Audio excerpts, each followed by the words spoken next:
अच्छे अच्छे मुख्यमंत्री और मंत्री मेरी बात को सुनते थे और मानते थे, और वो अकोड़ा का गवर्नमेंट कॉलेज मंजूर हो गया और चल रहा है। मेरे मन में और काम करने का इरादा है। मैटे रोड वाले उस बम्बा को पूरा चेंज करवा दूंगा। बम्बा पे गहरा नाला बनेगा, ओवर, और उसके ऊपर रोड बनेगी, नाला अंडरग्राउंड हो जाएगा, और पूरे रास्ते भर बहुत चौड़ी रोड बना के देंगे ताकि पूरा ट्रैफिक डाइवर्ट हो जाए। किसी के मकान को नहीं छेड़ा जाएगा, लेकिन अगर सरकारी कोई जगह होगी तो वो नगर पालिका को ट्रांसफर करा दी जाएगी। किसी के मकान को नहीं छेड़ा जाएगा। मैं बुरा काम करने के लिए पैदा नहीं हुआ हूं, मैं किसी को तकलीफ देने के लिए नहीं पैदा हुआ हूं। बहुत जीवन के उतार चढ़ाव देख लिए हैं, जीवन के 62 बसंत देख लिए हैं। कई लोग तो ये कह देते थे कि राकेश चौधरी अब चुनाव भिंड से लड़ नहीं पाएंगे। उनको ये बताना चाहते हैं कि जीवन में मोहब्बत क्या चीज होती है, यहां नजर डाल के देख।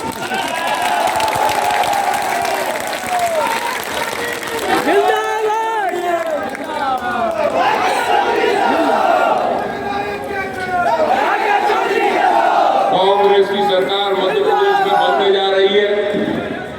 कांग्रेस पार्टी अपने आप में स्वतंत्रता आंदोलन से जुड़ी हुई पार्टी है।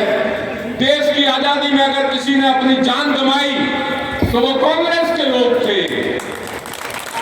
इस देश को आजादी से, अंग्रेजों से मुक्ति दिलाई तो वो कांग्रेस के लोग थे। कौन सा ऐसा स्वतंत्रता संग्राम सेनानी हुआ जो गैर कांग्रेसी था? फहरिस्त उठा के देख लो, सुभाष चंद्र बोस हो, बाबा भीमराव अंबेडकर हो, मौलाना अब्दुल कलाम आजाद हो, ये सारे के सारे लोग कांग्रेस के झंडे तले इन्होंने आंदोलन किया। और वो महात्मा गांधी जो बैरिस्टर की डिग्री लेके आए और उन्होंने अपनी पतलून उतार दी। जब गोखले ने उनसे कहा लाहौर में, उन्होंने कहा कि मुझे आप बताइए मैं क्या करूं। गांधी जी जब आए इंग्लैंड से, साउथ अफ्रीका से, तो उन्होंने कहा है कि पहले आप देश का भ्रमण करो। गांधी जी ट्रेन से निकले, उस समय कोयले की ट्रेन चलती थी। बिहार के एक रास्ते में एक बुढ़िया महिला, गाड़ी रुकती थी उस समय देर तक, और वो नहा रही थी तालाब में। आधी धोती पहने हुई थी, आधी धोती धो रही थी, और फिर धोई हुई धोती आधी पहन ली और आधी धोती फिर दोबारा धोई। वो सीन महात्मा गांधी ने जब अपनी नजरों से देखा, उसके बाद ही मोहनचंद करमदास गांधी ने अपने पतलून, कोट, पैंट और टाई उतार के रख दिए कि मैं उस देश में रह रहा हूं जहां पे महिलाओं अधनंगी होके, कपड़े नहीं है उनके पास।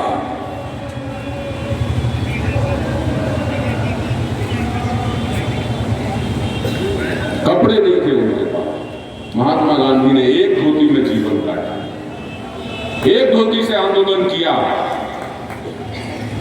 और आंदोलन करने के बाद जब 1942 में भारत छोड़ो आंदोलन की घोषणा की तो आरएसएस और जनसंघ के लोगों ने महात्मा गांधी के आंदोलन का विरोध किया। विक्टोरिया जब हिंदुस्तान आई कलकत्ता के रास्ते, महारानी, तो आरएसएस ने उसका स्वागत किया और 42 के आंदोलन का विरोध किया, सहयोग नहीं किया। देश आजाद हो गया। महात्मा गांधी वृद्ध थे, जीते तो थोड़े दिन और जी लेते, लेकिन महात्मा गांधी जब तक जिंदा रहते तब तक इनको ये लग रहा था कि इनको हिंदुस्तान में कोई पूछेगा नहीं।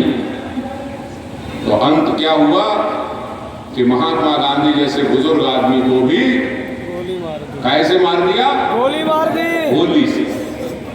गोली से मारने वाली नाथूराम गॉडसे की विचारधारा थी, घृणित विचारधारा थी, जिसने हमारे पूर्वज को मार दिया। लेकिन वहां महात्मा गांधी की विचारधारा, वहां महात्मा गांधी गांधीज्म, हिंदुस्तान में भले ही मार दिया हो गांधी को शरीर से, लेकिन मैं दुनिया के कई देश घूम के आया हूं, जब आप एमएलए बना देते हो तब। पूरे यूरोप में, अमेरिका में, ऑस्ट्रेलिया में सब जगह गांधीज्म की धाक है और उनकी प्रतिमाएं वहां लगी हुई है।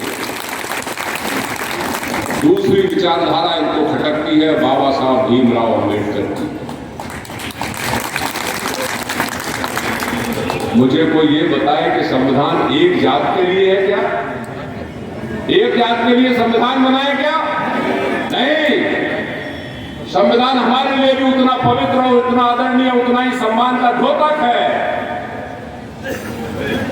क्योंकि मुझे मालूम है, कानून पढ़ा लिखा व्यक्ति हूं, कि हिंदुस्तान में कोई धर्म की पुस्तक से कानून नहीं चलता। हिंदुस्तान में अगर कोई चलता है कानून, तो संविधान जैसी पवित्र पुस्तक से चलता है। उतना ही हक हमारा है, उतना ही बाबा साहब भीमराव अम्बेडकर स्वतंत्रता संग्राम सेनानी हमारे पुरखा भी हैं। और उनके सम्मान को अगर कोई ठेस पहुंचाना चाहेगा, उनके लिखे हुए संविधान को कोई बदलना चाहेगा, तो राकेश चौधरी अवाम के साथ खड़े होकर आंदोलन करें।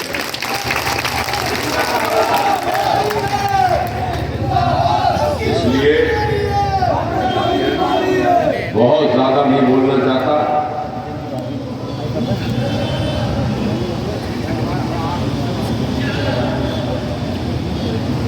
एक पर्ची आई है कि आईटीआई वाले फीडर से और बस स्टैंड के डायवर्सन के लिए भी बात की जाए।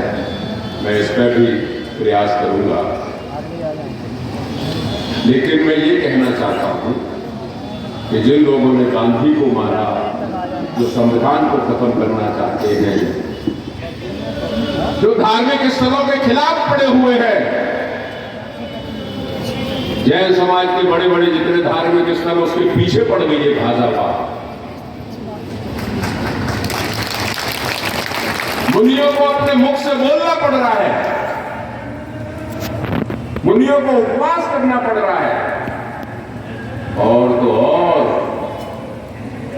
एक चुना हुआ भाजपा का सांसद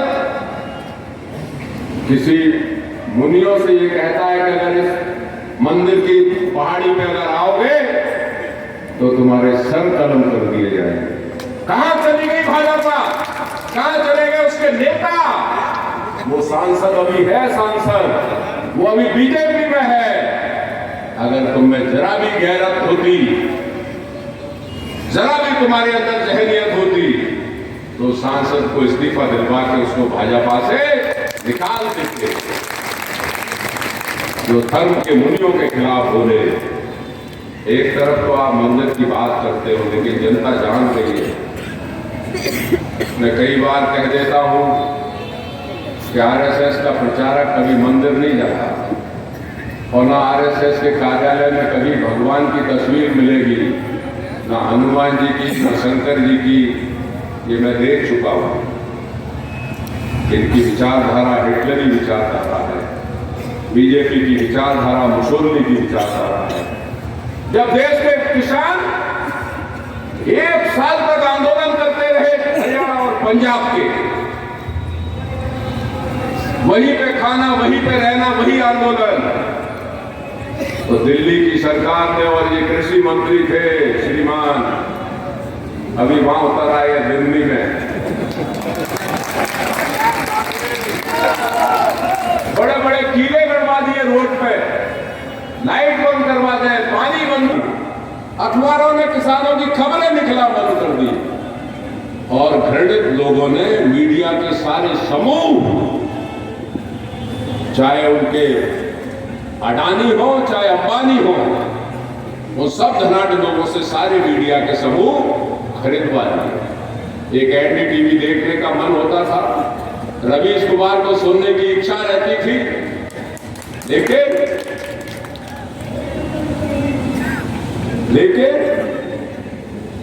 वो भी खरीद लिया।